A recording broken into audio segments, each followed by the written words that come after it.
नमस्कार दोस्तों, UP infra zone में आपका स्वागत है। और आज की इस वीडियो में हम स्टेट कैपिटल रीजन डेवलपमेंट और इसके लेटेस्ट अपडेट को देखेंगे।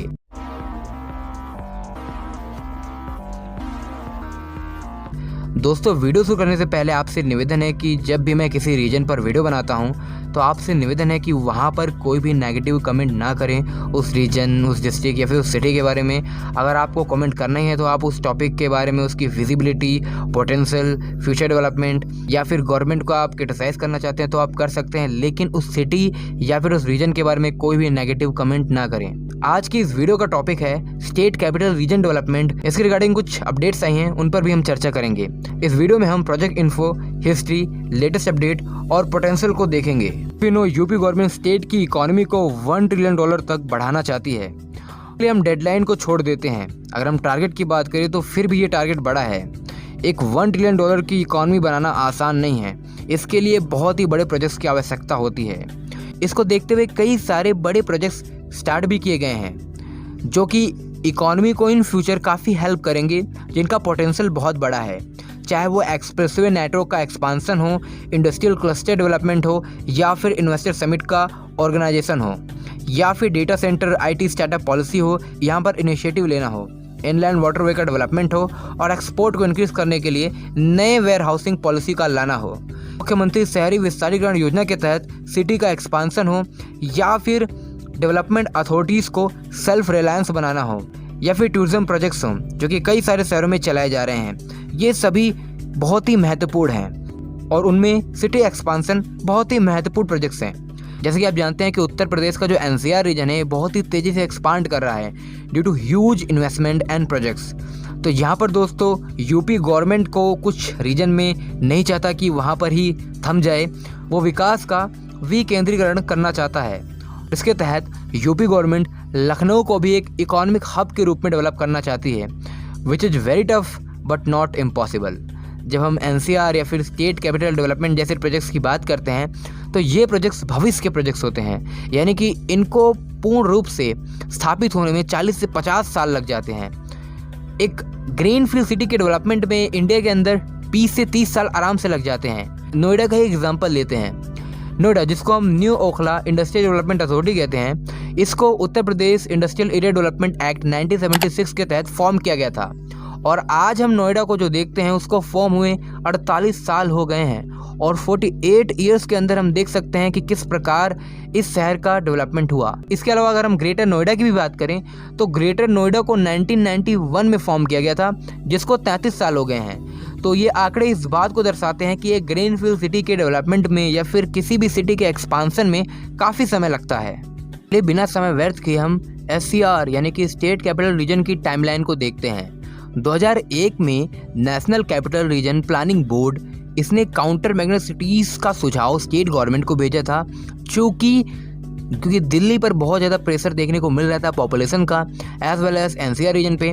इसलिए यहाँ पर स्टेट गवर्नमेंट को ये कहा गया कि वो काउंटर मैग्नेट सिटीज़ के रूप में अपने बड़े शहरों को डेवलप करें। उत्तर प्रदेश की बात करें तो यहाँ पर कानपुर और बरेली को चुना गया था, लेकिन स्टेट गवर्नमेंट ने लखनऊ, आगरा, प्रयागराज और वाराणसी को भी चुना। लखनऊ रीजनल डेवलपमेंट अथॉरिटी को, जो कि लखनऊ के अंदर है, इसको यूपी गवर्नमेंट ने निर्देश दिए थे कि लखनऊ के अगल बगल के क्षेत्रों में डेवलपमेंट करे। ये 2011 में कहा गया था। 2011 में ही कानपुर में ऐसे प्रोजेक्ट्स के लिए कानपुर डेवलपमेंट अथॉरिटी को कहा गया। लखनऊ कानपुर कॉरिडोर का डेवलपमेंट 2011 में ही प्रस्तावित किया गया था, जिसके तहत एक्सप्रेसवे का डेवलपमेंट करना था और वहाँ पर अगल बगल इंडस्ट्रियल कॉरिडोर का भी डेवलपमेंट करना था। 2018 में स्टेट कैपिटल रीजन ये बहुत ज़्यादा सुर्खियों में तब आया जब योगी आदित्यनाथ जी ने इस पर चर्चाएं शुरू की।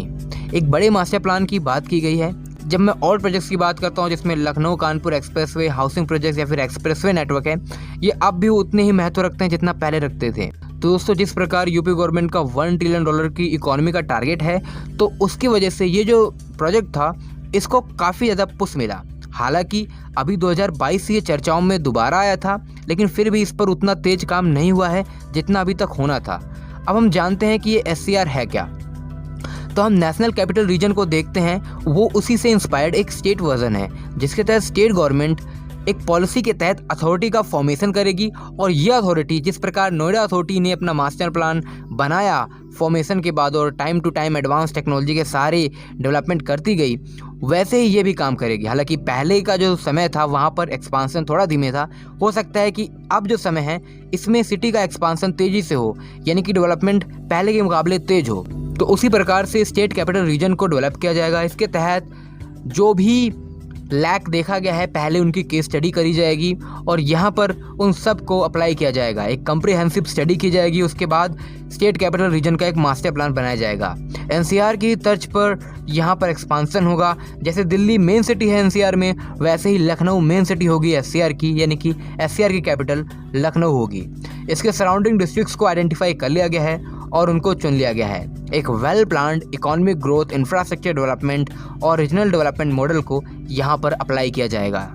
एससीआर के डेवलपमेंट में कई सारे इनिशिएटिव लगाए जाएंगे, जिसमें ट्रांसपोर्टेशन एंड कनेक्टिविटी बहुत ही महत्व रखने वाली है।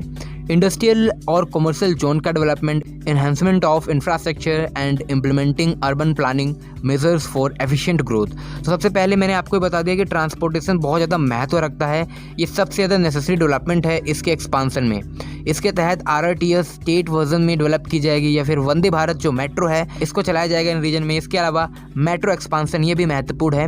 एक्सप्रेसवे डेवलपमेंट, रिंग रोड का डेवलपमेंट ये भी महत्वपूर्ण है। प्रोजेक्ट की अगर हम लेटेस्ट अपडेट की बात करें, 29 सितंबर 2003 में योगी आदित्यनाथ जी ने एक हाई लेवल मीटिंग ऑर्गेनाइज की थी, जिसमें state capital region development authority के फॉर्मेशन की बात की थी। हालांकि अगर हम डेडलाइन की बात करें तो 3 महीने का डेडलाइन दिया गया है, जहां पर इस अथॉरिटी के फॉर्मेशन की बात की गई है।